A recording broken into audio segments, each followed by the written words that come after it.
Assalamualaikum warahmatullahi wabarakatuh.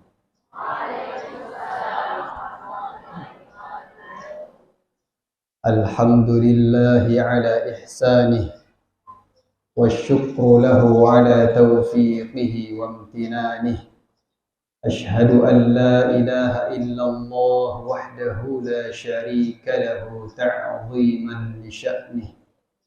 وأشهد أن محمدا عبده ورسوله الداعي إلى رضوانه الهادي إلى إحسانه وصلى الله عليه وعلى آله وأصحابه وإخوانه أما بعد. Ketua Yayasan Rahmatullah Ustadz Sobir hafizahullah wa ra'ahu wa saddada khutah, dan seluruh pengurus yayasan dan moderator yang saya cintai karena Allah, dan juga semua peserta talaqi Al-Quran bersanad dari kalangan wali santri, dari kalangan internal dan eksternal, yang semoga semua kita dimuliakan Allah Subhanahu wa ta'ala. Bersyukur kepada Allah, bersalawat kepada Rasulullah sallallahu alaihi wasallam. Alhamdulillah, sungguh melihat antusias para peserta ini, rasa-rasanya kejayaan Islam sebentar lagi Allah hadirkan. Rasa-rasanya peradaban Islam segera Allah wujudkan ketika semangat ini terus terpatri dalam sanubari. Karena memang kejayaan Islam itu tidak bisa ditempuh, tidak bisa diwujudkan, tak bisa dihadirkan tanpa tiga jalan yang harus kita lalui. Di antara tiga jalan itu adalah rihlah ilmiyah, perjalanan ilmu. Kejayaan Islam Allah hadirkan dengan ilmu. Peradaban Islam Allah wujudkan dengan ilmu. Dengan ilmu kita bisa membedakan mana yang hak, mana yang batil, mana yang benar, mana yang salah, mana yang tauhid, mana yang syirik, mana yang sunnah, mana yang bid'ah. Semua itu dengan meniti jalan rihlah ilmiyah. Bapak Ibu para peserta yang dimuliakan Allah Subhanahu wa ta'ala, kami mendapatkan amanah untuk menyampaikan beberapa materi.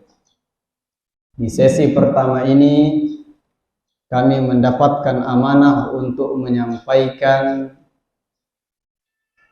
sinergitas pendidikan antara orang tua dan unit pendidikan.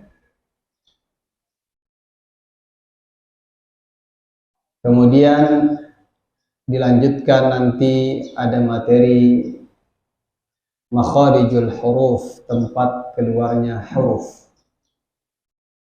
Kenapa kita belajar huruf? Karena tidak akan sempurna pengucapan satu ayat di dalam Al-Quran sebelum satu kalimat sempurna. Satu kalimat tidak akan sempurna sebelum satu kata sempurna. Satu kata tidak akan sempurna sebelum satu huruf sempurna. Maka memang mempelajari huruf adalah langkah awal untuk membaca Al-Quran dengan baik dan benar. Allah perintahkan warattilil Qur'ana tartila. Ini adalah hukum yang wajib setiap muslim, membaca Al-Quran dengan tartil. Apa itu tartil? Ali bin Abi Thalib radhiyallahu ta'ala anhu mentafsirkan tajwidul huruf wa ma'rifatul wuquf. Tajwidul huruf wa ma'rifatul wuquf. Tajwidul huruf artinya memperbaiki pengucapan huruf. Membaca Al-Quran harus diperbaiki terlebih dahulu pengucapan huruf. Bagaimana pengucapan huruf sin? Bagaimana huruf shin? Bagaimana huruf zal? Bagaimana huruf zai? Semua memiliki tempat huruf yang berbeda, tempat keluar yang berbeda. Ini akan kita kaji. Kemudian juga materi yang tidak kalah pentingnya akan kita kaji selama 2 hari ini adalah suratul Fatihah. Surah Al-Fatihah adalah rukun di dalam sholat. Kapan dia meninggalkan Al-Fatihah dalam sholatnya, maka tidaklah sah sholatnya. Bahkan ada ulama yang mengatakan ketika satu huruf di dalam surah Al-Fatihah salah, ketika satu huruf saja di dalam surah Al-Fatihah salah, kita baca di dalam sholat, maka tidak sah pula sholatnya. Ini akan kita kaji.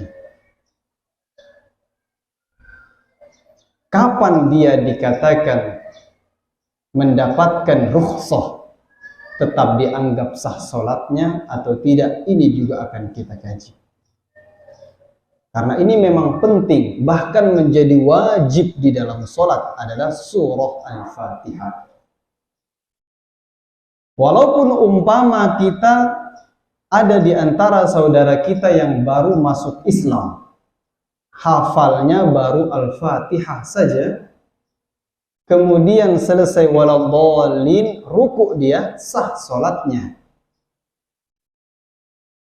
Karena memang surah-surah setelah Al-Fatihah sunnah hukumnya. Tetapi jangan juga karena mendengar statement ini kemudian kita sholatnya Al-Fatihah langsung ruku. Ini juga tidak tepat. Bapak Ibu peserta yang dimuliakan Allah Subhanahu wa Ta'ala, sinergitas pendidikan orang tua dengan unit pendidikan ini sangat penting. Merujuk ayat di dalam Al-Quran yang populer, insya Allah kita semua sudah hafal. Kalaupun belum hafal, paling tidak pernah mendengar insya Allah.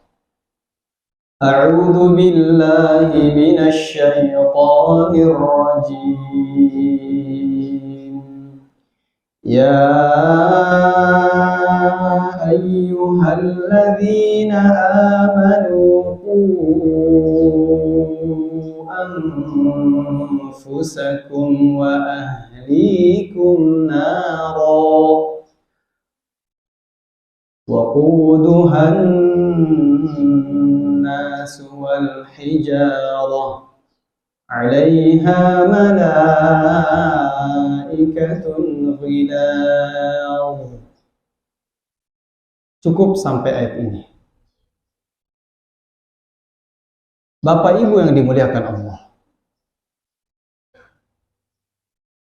Allah berfirman, Ya ayyuhalladzina amanu, wahai orang-orang beriman.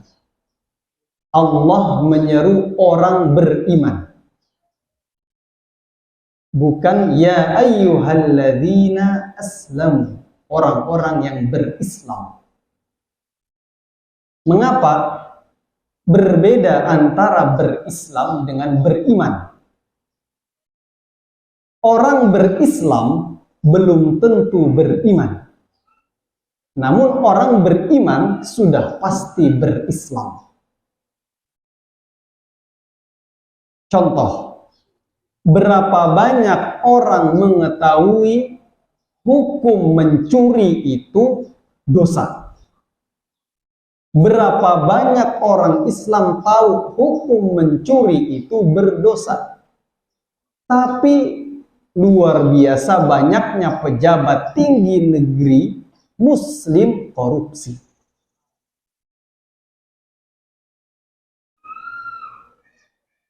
Kenapa? Karena belum beriman. Baru sebatas berislam. Berapa banyak kaum muslimin tahu hukum meninggalkan sholat berdosa, bahkan bisa murtad dari Islam. Tapi luar biasa juga banyaknya kaum muslimin yang sholatnya hanya sholat Jumat. Bahkan parahnya ada yang hadir setahun 2 kali saja, sholat Idul Adha dan Idul Fitri. Kenapa? Karena baru berislam, belum beriman. Berapa banyak kaum muslimin tahu hukum meninggalkan puasa di bulan Ramadan itu dosa, bahkan bisa murtad. Karena ini rukun Islam. Tapi luar biasa juga banyaknya kaum muslimin siang hari di bulan Ramadan masih membuka warung-warung setengah kaki. Maksudnya Ustaz, kakinya saja kelihatan, badan sampai kepalanya tidak ada. Ya. Ini warung setengah kaki namanya. Kenapa? Karena baru berislam, belum beriman. Tapi berbeda dengan orang beriman. Iman itu dikatakan para ulama, al-imanu qaulun bil lisan, wa i'tiqadun bil jinan, wa amalun bil arkan, yazidu bi ta'atir rahman, wa yanqusu bil isyan.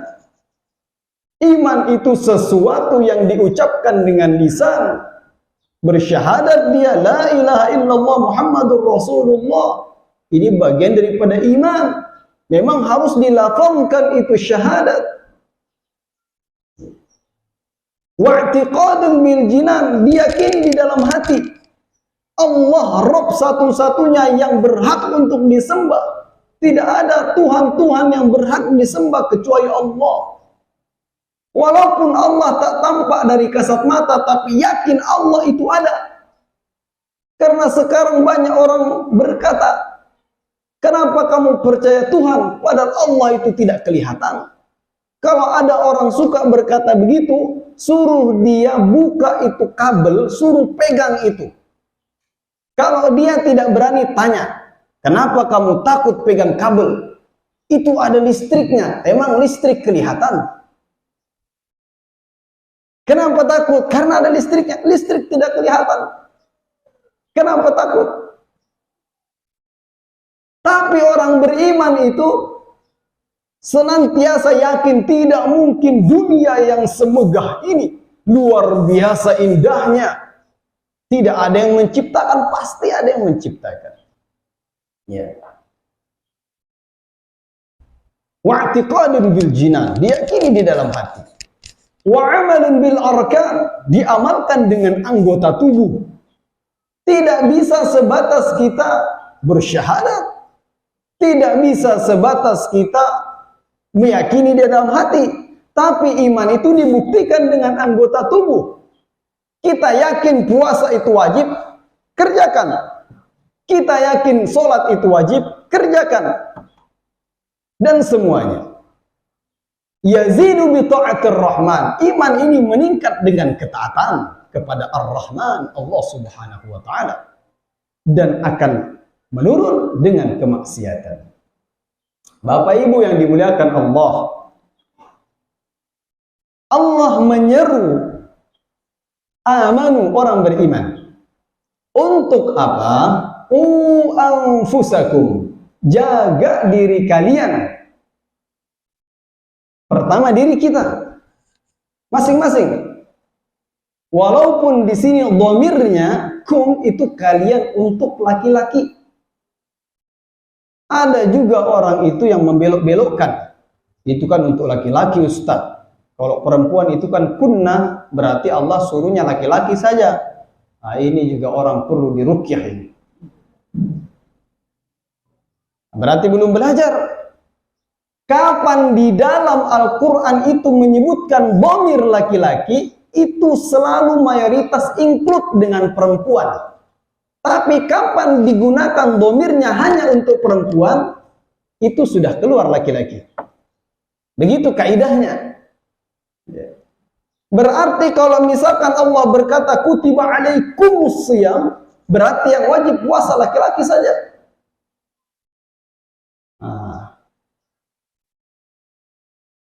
Anfusakum, jaga diri kalian. Wa ahlikum, kemudian yang kedua, keluarga kalian. Naro, dari api neraka. Allah yang perintahkan kita, bapak-bapak, ini khususnya untuk bapak-bapak sebenarnya. Bapak-bapak, Allah perintahkan kita untuk menjaga diri kemudian keluarga dari api neraka. Jadi memang seorang bapak itu luar biasa tanggung jawabnya. Berat tanggung jawabnya. Berat sekali tanggung jawabnya. Ya. Karena dia harus menjaga dirinya dan menjaga keluarganya dari api neraka. Kapan dia lalai untuk mendidik anak istrinya, menjaga hijabnya, maka sebelum itu anak istrinya masuk ke dalam neraka, terlebih dulu ini suaminya, bapaknya dulu dimasukkan ke dalam neraka. Bagaimana mungkin? Jelas sekali Allah Subhanahu wa ta'ala perintahkan seorang wanita itu berhijab, menutup dirinya. Lalu kemudian tidak ada kecemburuan dalam hati seorang ayah, seorang suami kepada istrinya. Biasa-biasa saja dia. Tidak ada kegelisahan. Padahal ketika auratnya, rambutnya terlihat laki-laki yang bukan mahramnya, seberapa banyak laki-laki yang melihat itu rambutnya, maka terus mengalir dosa jariah kepada seorang bapak atau seorang suami. Dan juga otomatis kepada anak dan istri.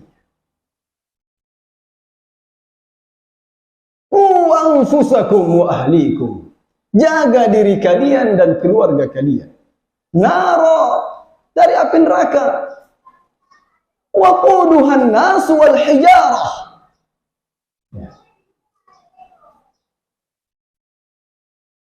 Masya Allah. Bahan bakar api neraka itu Bapak Ibu, apa? Dua saja bahan bakarnya api neraka. Kalau api di dunia itu bahan bakarnya banyak. Ya, bisa minyak tanah, bisa kayu, bisa kertas, bisa plastik, banyak. Tapi di dalam neraka itu bahan bakarnya api neraka dua saja. An-nas wal hijarah. Manusia dan batu. Bayangkan batu yang selama ini di dunia kita tidak pernah lihat nyala-nyala api. Tapi di neraka Allah jadikan sebagai bahan bakar. Semakin banyak batu, semakin banyak manusia, semakin besar apinya. Dan luar biasa gambaran neraka itu jamaah. Neraka itu digambarkan hitam pekat gelap. Bahkan apinya setelah dipanaskan ribuan tahun berwarna hitam. Sudah gelap apinya hitam. Dan siksa teringan di dalam neraka digambarkan oleh Rasul sallallahu alaihi wasallam, seorang manusia yang menginjakkan kakinya di atas batu mendidih otaknya. Maka ini tidak tanggung-tanggung Allah perintahkan untuk jaga diri kita dan keluarga kita dari neraka. Dan di neraka itu kata Allah, "'alaiha malaikatun ghiladun shidadun la ya'suna Allah ma amarahum wa yaf'aluna ma yu'marun." Penjaga neraka itu ada malaikat yang begitu sangar, begitu dahsyat siksaannya. La ya'suna Allah, dia tidak sekali-kali mengingkari apa yang Allah perintahkan. Wa yaf'aluna ma yu'marun, dia selalu mengerjakan yang diperintahkan. Sami'na wa ata'na. Disuruh ini pukul terus kerjanya. Allah bilang pukul itu hambaku, pukul terus, pukul. Ya, Masya Allah. Wa yaf'aluna ma yu'marun. Oleh karenanya Bapak Ibu yang dimuliakan Allah, cukuplah firman Allah Subhanahu wa taala ini menjadi panggilan hati untuk kita berupaya bersinergi antara unit pendidikan dengan orang tua dalam mendidik anak-anaknya. Terkadang ada orang tua yang ketika memasukkan anaknya ke pondok, dianggap pondok ini bengkel manusia. Bengkel. Ya. Sudah dianggap bengkel, seakan-akan tukang bengkelnya ini tidak ahli. Jadi dikasih tahu, Pak, itu bautnya itu yang bagus yang begini. Nah, itu cara putarnya itu ke sini, bukan ke sini. Itu harus ditaruh di atas, Pak. Tempat duduknya bukan di sini. Nah, kurang lebih begitu. Kalau kita beranggapan memasukkan anak ke pondok, kalau dianggap itu sebagai bengkel manusia, ya cukup nanti yang kita dapatkan anaknya berubah seperti yang dia inginkan saja. Ya. Ini keliru. Nanti anaknya itu sudah setengah mati, diatur, dididik. Wah, menyerah sudah orang tuanya. Masuk aja kamu nak ke sana. Ya, doakan mama ya, doakan bapak ya, masuk surga ya. Insya Allah. Tapi ketika anaknya balik lagi ke rumah, Allahu Akbar, azan berkumandang, dibiarkan saja anaknya sibuk dengan HP-nya, sibuk dengan televisinya, sibuk dengan sosmednya, sibuk dengan statusnya, sibuk dengan TikToknya. Allahu Akbar.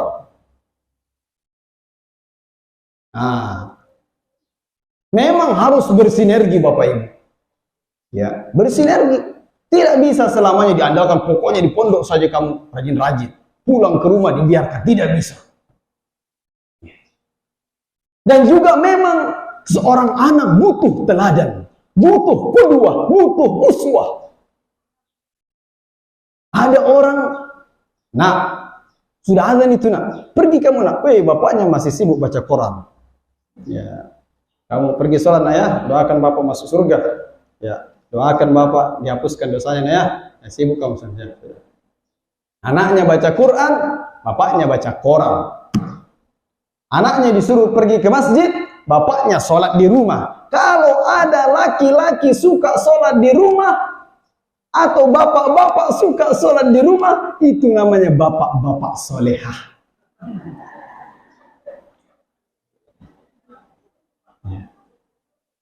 Kasih mau kena dia ibu. Kasih mau kena. Ya. Baru keluar jenggotnya. Allahu Akbar.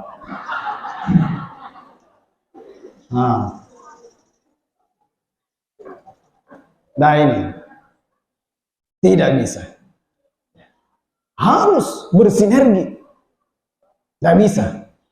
Kapan kita hanya mengandalkan pondok untuk mendidik anak-anak kita, ini hal yang tidak mudah. Dan juga Bapak Ibu yang dimuliakan Allah Subhanahu wa taala, harus kita pahami bahwasanya yang utama di dalam mendidik anak adalah pendidikan tentang agama kita. Pendidikan tentang agama kita. Al-Islam. Bukan kita melarang dia belajar matematika, bukan kita melarang dia belajar fisika, dan sebagainya. Tidak. Memang kita butuh juga ilmuwan-ilmuwan muslim. Seorang hafiz Quran yang menguasai teknologi nuklir supaya bisa diterbangkan untuk menghancurkan musuh Allah, orang-orang Yahudi. Butuh juga kita begitu. Tetapi bagaimana pondasi agama terlebih dahulu yang dikokohkan, dipahamkan. Sehingga ketika ada pendidikan-pendidikan berbasis agama, kata Imam Syafi'i rahimahullahu ta'ala, kalian tidak akan mendapatkan ilmu kecuali dengan 6 perkara. Di antaranya ada bulghah, ada modal, ada biaya. Terkadang kita memasukkan anak ke TPA. Subhanallah. TPA itu ada SPP-nya 20.000. Sudah 20.000 per bulan, ditawar lagi. Ustadz, tidak bisa kasih 10.000 Ustadz. Sudah diiyakan Ustadznya 10.000, nunggak 6 bulan. Allahu Akbar. Ya.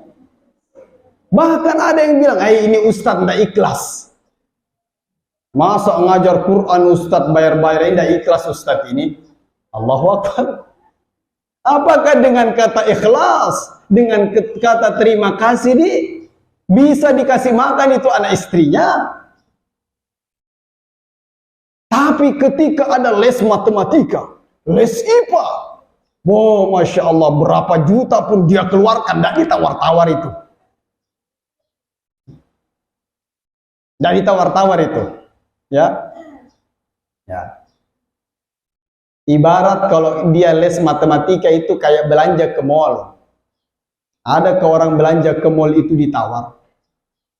Ya, tidak ada itu. Atau pergi ke Indomaret atau Alfamart. Berapa itu? Nah mungkin dia tawar, pasti dia bayar. Tapi coba ke warung tetangga. Masya Allah. Itu kayak mau dicekik itu tetangganya. Berapa ini? Oh ini 10.000 saja. 4.000. 4.000 saja. Ini kasihan, saya itu ngambilnya jauh sekali. 4.000 ini sudah layu. Kasihannya dia sudah setengah mati mengambil. Sudah layu ini. 4.000 saja. Astagfirullah. Ya. Nah, bagaimana pendidikan agama ini memang selalu kita kedepankan. Karena ini perintah Allah, ku anfusakum wa ahlikum naro. Jaga diri kalian dan keluarga kalian dari neraka. Ini perintah Allah, jamaah Bapak Ibu. Perintah Allah. Berarti kesimpulannya, mafhum mukhalafahnya, kalau Allah perintahkan jaga dirimu dan keluargamu dari neraka, mafhum mukhalafahnya, kebalikannya, ajak dirimu dan keluargamu semuanya masuk surga. Maka yang benar itu ketika seorang suami dan istri telah menikah, memiliki anak, dia bukan lagi cinta kita sehidup semati, tetapi cinta kita sehidup sesurga. Begitu. Kalau sehidup semati-mati, selesai sudah cintanya. Tetapi bagaimana visinya? Cinta kita sehidup sesurga Firdaus. Masya Allah. Begitu. Ya, ini yang belum menikah sabar-sabar. Ya. Insya Allah setelah ini, ya, Ustadz Sobir adakan nikah mubarakah, ya, kamassal untuk para santri-santri. Ya.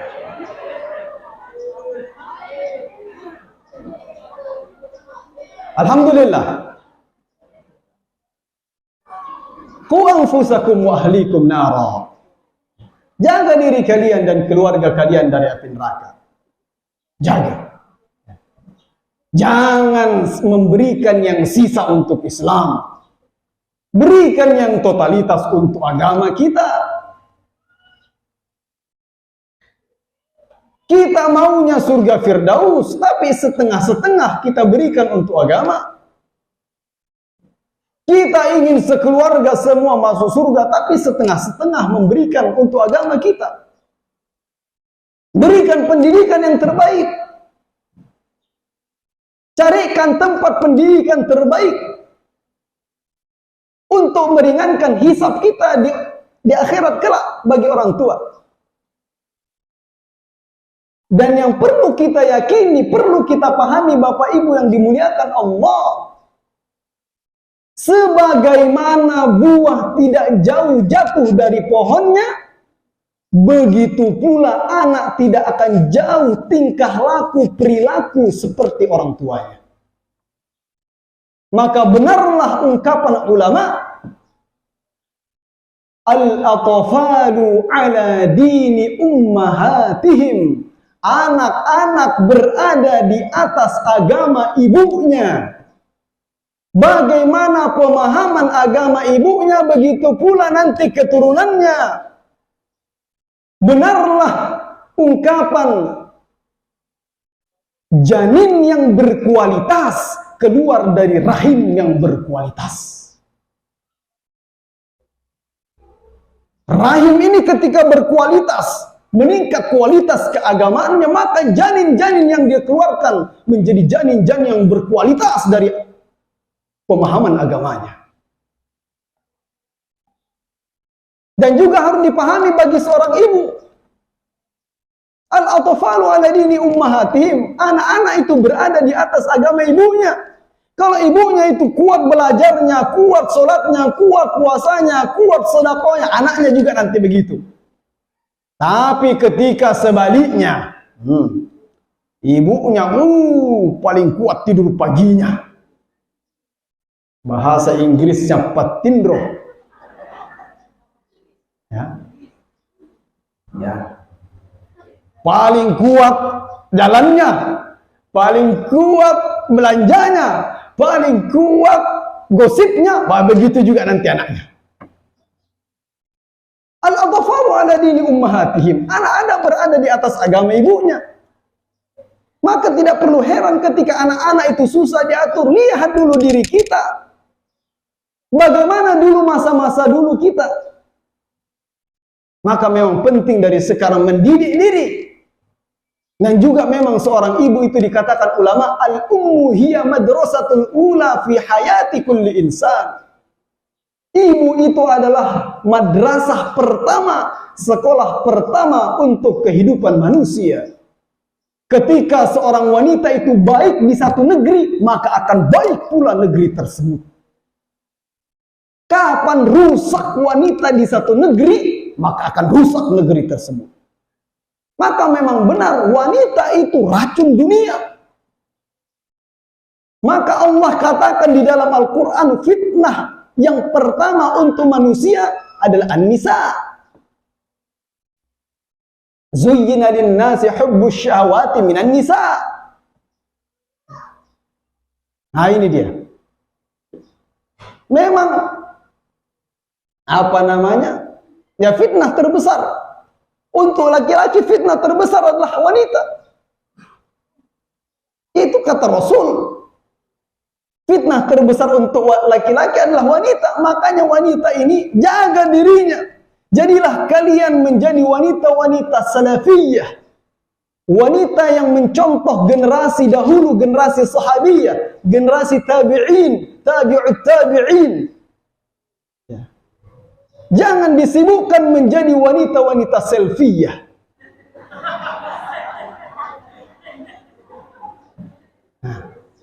Boleh selfie tapi simpan saja di HP-nya. Tidak usah disebarluaskan ke sosmed. Masya Allah ini fitnah luar biasa. Pokoknya dari ujung rambut sampai ujung kuku ada semua fotonya di Facebook.